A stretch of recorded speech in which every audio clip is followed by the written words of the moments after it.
আচ্ছা বন্ধুরা, আমি যদি বলি যে আমি ইচ্ছে মতন বৃষ্টি ঘটাতে পারি, সেটা কি সম্ভব? হয়তো সম্ভব না, তাই না?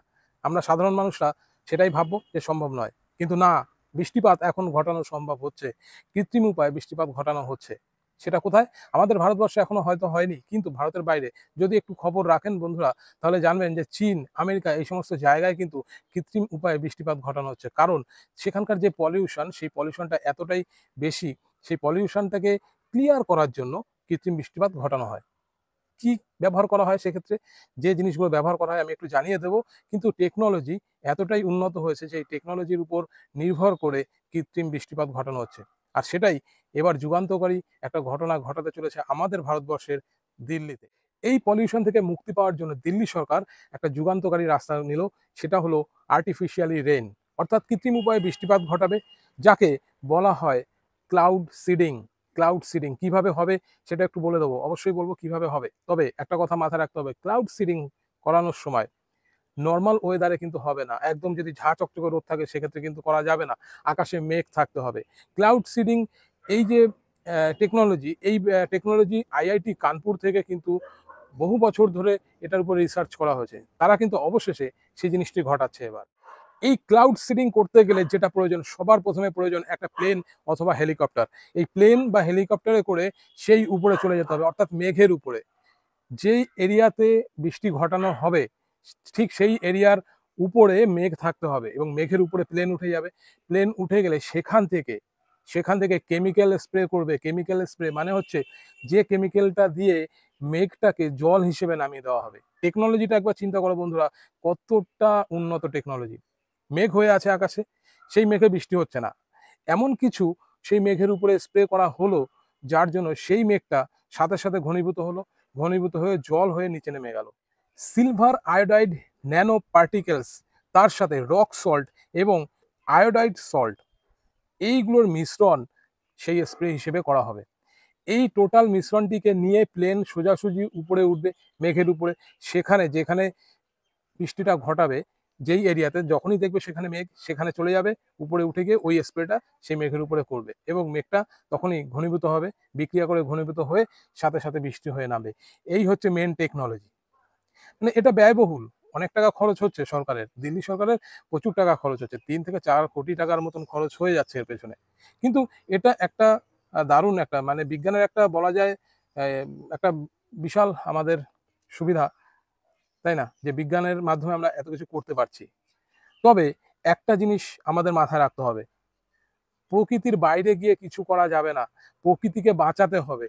বর্তমানে যেটা হচ্ছে না, খুব বাজে কাজ হচ্ছে, চারিদিকে গাছপালা কেটে দিচ্ছে। রাস্তার পাশে যে সমস্ত গাছগুলো দাঁড়িয়ে আছে, গাছপালা কেটে দিচ্ছে। কেননা কিসের জন্য কাটছে?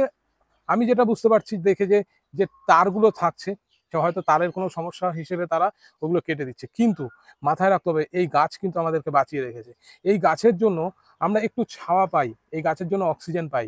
যখন দুপুরবেলা হয় না, তখন দেখবে যে টেম্পারেচার কত থাকে, 40 ডিগ্রি 42 ডিগ্রি। সেই টেম্পারেচারে যখন রাস্তা দিয়ে তোমরা হাঁটবে, ছাতা নিয়ে হাঁটলে পরেও তোমরা দেখবে মনে হবে যেন চোখ মুখ জ্বলে যাচ্ছে, পুড়ে যাচ্ছে। ওই গাছের ছাওয়াতে যখন দাঁড়াবে একটু রিল্যাক্স হবে, তাই না? যখন তুমি দেখছো সেই গাছের গুলোকে কেটে দেওয়া হচ্ছে, তোমার দাঁড়ানোর জায়গাটাও তুমি হারিয়ে ফেলছো। এই জিনিসগুলো করা যাবে না। এই গাছ কাটা বন্ধ করতে হবে, এটা বারেবার আমরা সবাই বলছি, কিন্তু কি হচ্ছে, গাছ কেটেই দিচ্ছে। দিল্লি সরকার যে যুগান্তকারী একটা সিদ্ধান্ত নিয়েছে, যেটাকে বলা হচ্ছে আর্টিফিশিয়ালি রেন বা ক্লাউড সিডিং। ক্লাউড সিডিংও বলা হয়, ক্লাউড সিডিং। তো সেই জিনিসটা করতে প্রচুর টাকা খরচ। তবে একটা জিনিস বুঝি না, এগুলো করে কি হচ্ছে? এগুলো করে সাময়িক সময়ের জন্য তুমি সেই জিনিসটিকে সরাতে পারলে, হয়তো পলিউশনটাকে একটু কমাতে পারলে, কিন্তু সেই পলিউশন কি নির্মূল হবে? আদৌ কি হবে? কিছুদিন পরে তো আবার সেই পলিউশনই আগের জায়গায় চলে আসবে, আবার বেড়ে যাবে। যেটা মূল জিনিস, যেটার জন্য কোনো পয়সা খরচ করতে হয় না, যে কোটিপতি তারও খরচ করতে হয় না, যে একদম গরিব তাকেও খরচ করতে হয় না, গাছ লাগানো। এই একটা দুটো গাছ যদি আমরা সবাই লাগাতে পারতাম না, তবে আজকে এই ক্লাউড সিডিংয়েরও কোনো প্রয়োজন ছিল না, না আমাদের এত টাকা খরচ করতে হতো, না এত কিছু ভাবতে হতো। গাছ লাগাতে না পারলেও গাছ প্লিজ কাটবেন না, দয়া করে কাটবেন না। যে গাছগুলো আছে তাকে বাঁচতে দিন, আমাদেরকেও বাঁচতে দিন। সর্বশেষ একটা কথাই বলবো, to fight any kind of pollution, mainly air pollution, because pollution is a silent killer. এই কথাটা অবশ্যই মাথায় রেখো বন্ধুরা, pollution is a silent killer, যে তোমাকে নিঃশব্দে শেষ করে দিতে পারে। আমরা ভাবতেই পারছি না বা আমরা কল্পনাই করতে পারছি না কিভাবে আমরা ধ্বংসের পথে এগিয়ে যাচ্ছি। এই তো সামান্য একটা কাজ, বেসিক কাজ, সামান্য কাজ, পয়সা লাগে না, গাছ লাগানো। এটুকু করলেই কিন্তু পলিউশন অনেক মুক্ত হয়ে যাবে আগামী 10 বছরের মধ্যে।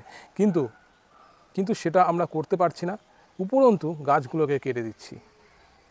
গাছ ধরো লাগাতে আমরা পারছি না, কিন্তু গাছ কাটাটা তো ঠিক হচ্ছে না।